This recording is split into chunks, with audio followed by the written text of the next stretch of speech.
Est-ce qu'on n'aurait pas résolu le mystère de la puissance de Denji dans Chainsaw Man? Le démon tronçonneux serait aussi puissant car les humains deviennent des arbres à la fin de leur vie dans cet univers et donc tronçonneuse, bien sûr que c'est la plus grande peur des arbres.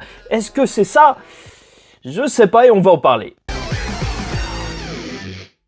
Mesdames et messieurs, ici Chad sur la chaîne secondaire Série HH Le Phénix pour bien sûr parler de Chainsaw Man avec ce chapitre 185 concernant la seconde partie sur Asa Mitaka. Et bien sûr, là on est en plein enfermement de Denji et Asa dans l'univers du démon vieillesse. Et ce chapitre va commencer, donc ce chapitre qui a pour titre l'estomac loin là-bas, donc pas une explication du démon vieillesse qui va être très intéressante parce que en fait tu peux lier ça à une grosse partie, un gros mystère de Chainsaw Man, le discours de Makima sur les choses qui ont été oubliées. Et donc là, on a peut-être une grande réponse et c'est pour ça qu'il faut qu'on en parle. N'hésitez pas à liker ou disliker la vidéo, commenter, donner votre avis en commentaire et vous abonner si vous n'êtes pas encore abonné. Et donc directement, le démon vieillesse explique que les métamorphoses ne sont pas dues à son pouvoir. Il enferme des gens durant un moment très long, bien sûr, dans son univers, mais il y a un mécanisme, et peut-être l'apogée de l'humanité,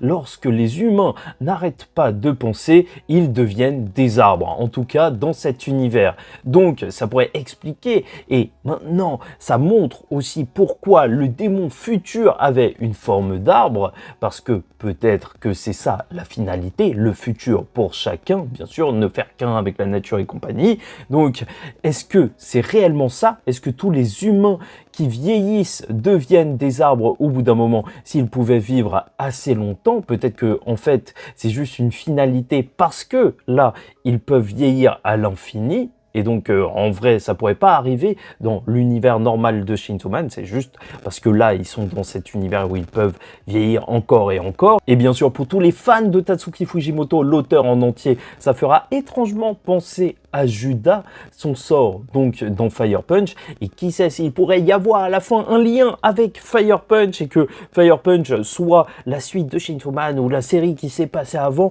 Franchement, tout est possible et ce serait juste génial que Tatsuki Fujimoto fasse ça avec son manga phare Fire Punch qui avait été sa première, je pense, grande œuvre qui l'a fait connaître du public. Enfin, après Chainsaw Man, c'est vrai que là, c'est un autre taux de célébrité. Hein. Là, personne ne doute de la qualité des œuvres de Tatsuki Fujimoto, mais il y avait des gens qui devenaient des arbres, donc peut-être référence à ça ou non. Et là, le point le plus intéressant, c'est bien sûr que Makima, lors de la première partie, avait expliqué, quand elle expliquait les réels pouvoirs du Chainsaw Man, donc que le Chainsaw Man supprime des concepts et qu'il en a déjà supprimé par le passé, dont les autres voies de l'humanité pour un être humain après, enfin, autre que la mort plutôt. Et donc, on aurait là, ici, peut-être un semblant de réponse, peut-être qu'on pourrait mourir ou on pourrait aussi devenir un arbre dans le monde de Chainsaw Man. Qui sait si c'est lié à ça?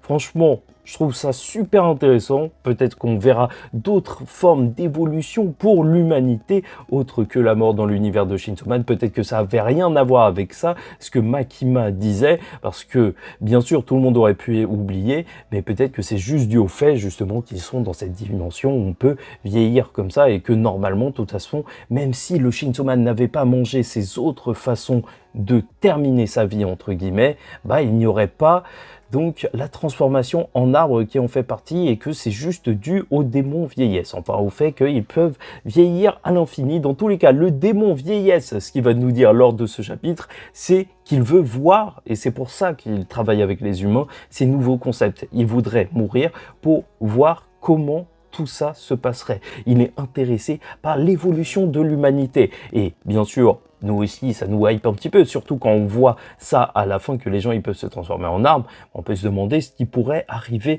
d'autre, en fait, pour les humains. Mais t'as carrément la vision un petit peu pervertie de tout ça, avec le fait que le démon vieillesse, il est assis sur ce vieillard-là qui faisait partie du gouvernement japonais et qui était prêt à sacrifier des enfants pour ne pas mourir. Et là, il fait « Waouh, je suis ému aux larmes, je suis à fond, c'est incroyable, on doit supprimer la mort par vieillesse. vieillesse, le Japon veut ça, non, le monde veut ça, alors que c'est un mytho. Il veut juste pas mourir, et ça, c'est excellent. Ça montre bien l'humanité, et peut-être même les politiques qui mentent pour obtenir ce qu'ils veulent. Est-ce que Tatsuki Fujimoto est en train de dénoncer? Je pense qu'il le fait depuis bien longtemps. En bref, toute cette conversation aura pour but de dire que Denji, du haut de ses 20 années, comment pourrait-il trouver une solution alors que des gens ont passé 1000 ans, 2000 ans à réfléchir à comment sortir de cet univers du démon vieillesse? Comment cet imbécile pourrait le faire? Et déjà, c'est cool de savoir que Denji, il a vraiment 20 ans, parce que c'est vrai que son âge, ça restait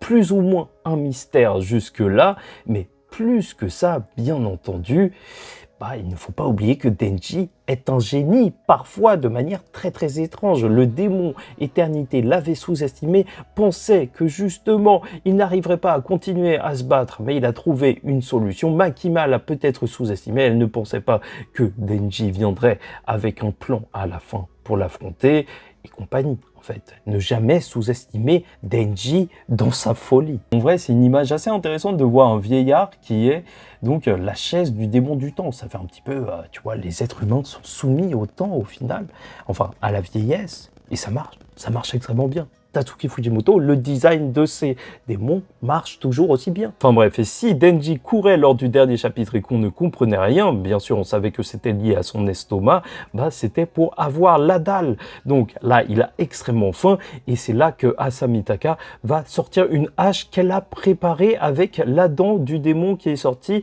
le démon neige. Et déjà, on notera sa petite remarque, normalement je fais mieux quand je construis des choses. Ok, t'inquiète, il n'y a personne qui voulait savoir, t'inquiète, t'en fais pas. Bien sûr, la hache, elle est assez rudimentaire, mais ça pose encore une fois la question, je trouve, personnellement, au-delà du fait que c'est mignon et compagnie, blablabla, oui, elle veut montrer qu'elle a des skills, du fait que Asamitaka est douée pour créer des choses, et c'est bizarre, parce que Yoru, son pouvoir, c'est littéralement de créer des armes, elle aussi. Est-ce que ça pourrait être la même personne? Encore une fois, cette théorie foireuse, en laquelle je crois plus ou moins. Qui sait, dans tous les cas, là, il utilisera la hache pour frapper un arbre, et alors que tout le monde est en train de paniquer et lui dit que c'est un humain, Osef, c'est un fan de Minecraft, ou plutôt, c'est ce qu'il cherchait. Et en découpant cet arbre, il y a des boyaux qui vont sortir, et dans une scène absolument dégueulasse, il va commencer à se nourrir de ce qui en sort.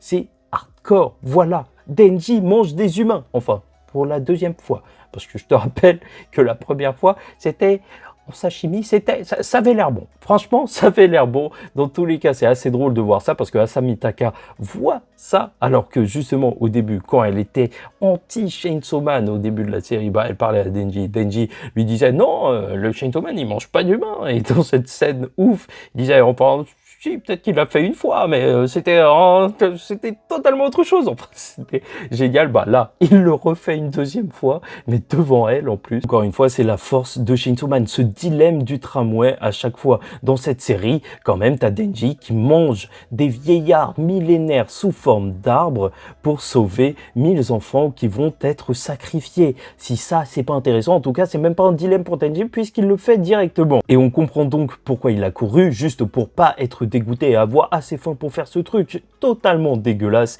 Et alors qu'il va tirer son cœur, bien sûr, ça va réveiller le Pochita de l'autre côté. Et franchement, la page marche tellement bien. À chaque fois que le Chainsaw Man noir doit être là pour tabasser, alors là, il est badass dans ses pages, Tatsuki Fujimoto. Et bien sûr, le démon vieillesse se dit qu'un ennemi se dirige vers eux et que ça va peut-être sentir mauvais. Dans tous les cas, Denji semble avoir réussi. Lors du précédent chapitre, il nous reparlait de la machine de mouvement perpétuel, ce qu'il avait fait face au démon éternité, quand il avait mangé des démons. Et en même temps, il se battait contre lui, et donc, même si c'était une éternité, il pouvait gérer, il récupérait de la force en même temps, et là, on a le même cas de figure, entre guillemets.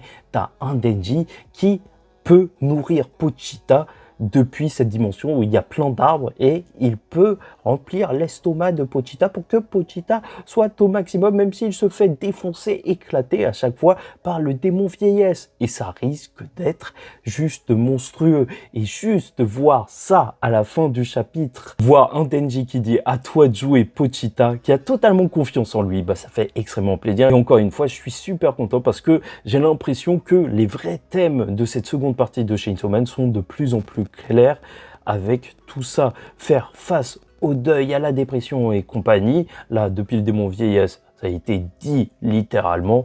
Et aussi ce parallèle entre Asamitaka et Yoru, son démon, et bien sûr Denji et Pochita. Avec le Shinsoman noir de plus en plus présent, ça devient de plus en plus clair. Et là, le fait qu'il ait confiance en Pochita, ça montre bien qu'ils peuvent fonctionner comme un réel duo.